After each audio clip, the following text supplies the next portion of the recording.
Good evening, sir. My name is Simi.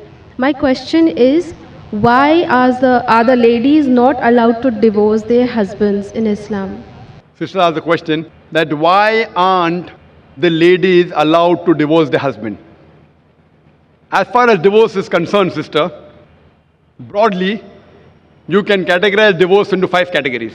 One is by mutual consent of the husband and wife both. First category.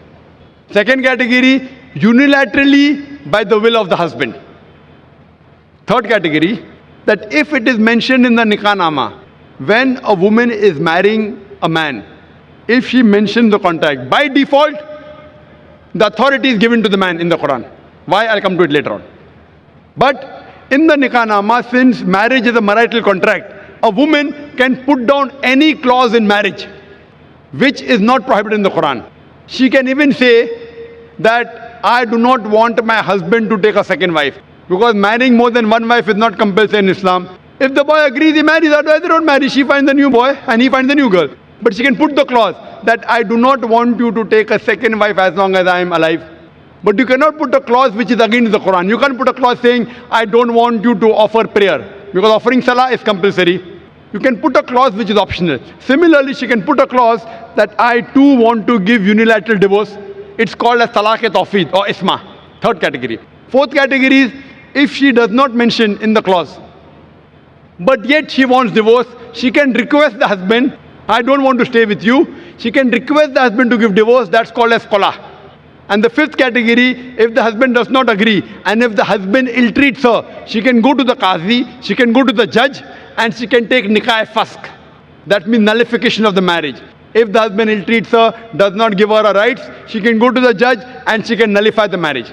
So even a woman can take divorce. But under normal circumstances, the man has been given the authority. Why? Because in marriage, the person who's the loser is the man, not the woman. The woman gains.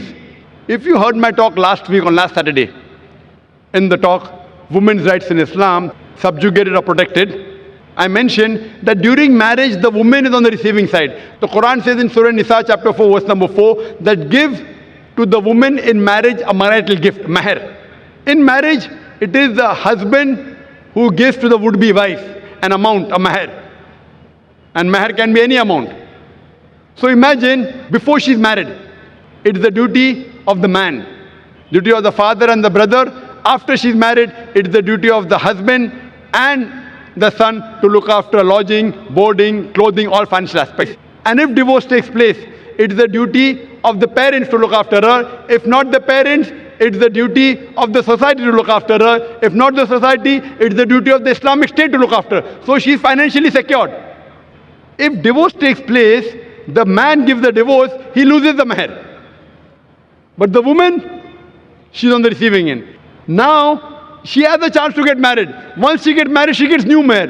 And the man, when he has to marry another woman, he has to give new mahr. If the full authority is given to the woman keeps on marrying and divorcing, then she will keep on gaining money. Who's the loser? Is the man.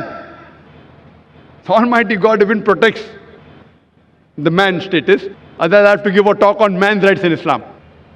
Because if a divorce takes place, man is more of a loser than a woman, financially and otherwise. Woman gets protection from the family, from the society, from the state. Man doesn't. So because of that, Allah Almighty God has secured the man. But yet if the woman wants, she can mention in the marital contract, she too can give divorce. Or she can request divorce from the husband, called as khula. Or if the husband ill-treats, she can go to a judge and she can nullify the marriage, which is called as nikah-e-fasq. Hope that answers the question. Yes, thank you.